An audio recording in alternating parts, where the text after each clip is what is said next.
When we're reduced to watching movies based on apps, you know something's not quite right. And that's the case with the Angry Birds movie, a slight bit of storytelling dressed up with a whole lot of lush animation. Because the game is built on shooting birds into targets, the film's makers had to figure out a way to get those birds into a situation where they need to soar. Enter a boat captained by a green pig.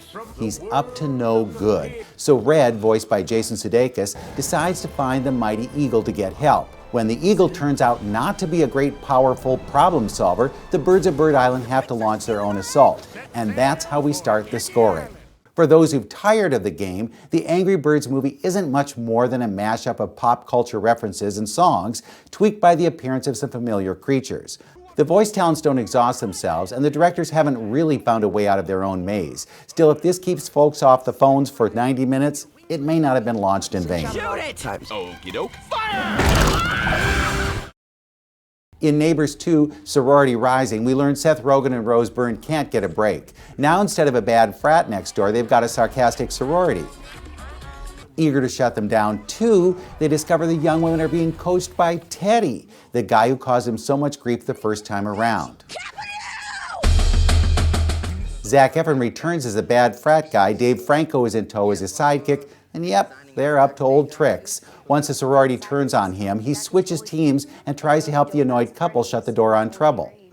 Directed by Nicholas Stoller, Neighbors 2 is sexist, ageist, and just about any other ist you can think of in an attempt to wrest jokes out of sex, drugs, and stereotypes. Right, let's go. Efron is fine, Rogen and Byrne go through the paces, but there's a whole swath of young actresses who are willing to do just about anything to get a screen credit.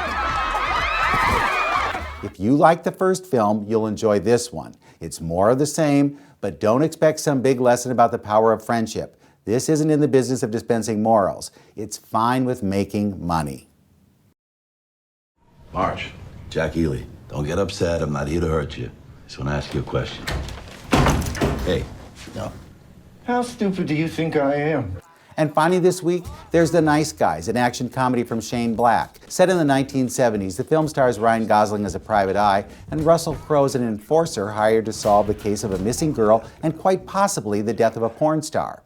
They unravel plenty of relationships and ultimately discover something about themselves.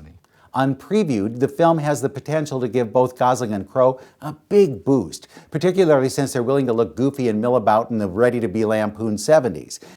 Kim Basinger and Matt Bomer are also in tow, which could help Nice Guys become the nicest film of the week.